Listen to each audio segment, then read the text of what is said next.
आम्ही गेलतो या गावच्या यात्रेमध्ये, पण तटी गेल्यावर आमच्या डोळ्यासमोर एवढं मोठं कांड झालं.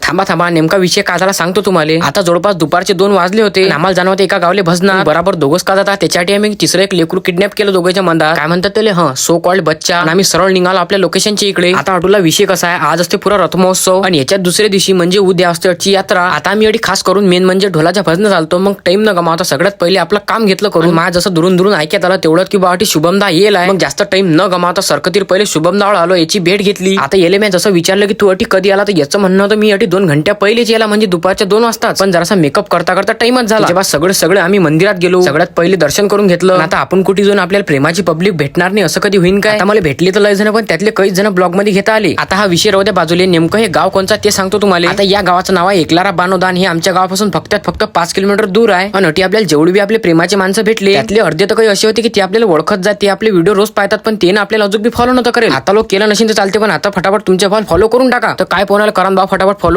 खास करून एकलारा बानोदाची पब्लिक. आणि नेमका याचा विषय ह्या स्टूलून खाली पडला कसा काय. तो आता त्यात गलती नाही या शुभम दाची ना दुसऱ्या कोणाची, त्यात गलती फक्त स्टूलची की तो स्टूल जरासा खराब होता. ते तरी बरं की त्याला काही झालं नाही. आता ते सगळं जाऊ द्या. आम्ही संध्याकाळच्या 6 वाजता तटून डायरेक्ट निघालो. सरकतीवरून बसलो रसवंतीवर. जाता आता मित्राची कोणी फुकटचा रस घेतला. चला तर मग आजच्यासाठी एवढंच. भेटू मग पुढच्या ब्लॉग मध्ये. तुम्ही जर का आपल्याला अजून बी फॉलो नसेल केलं तर फटाफट तुमच्या भावाला फॉलो करून टाका.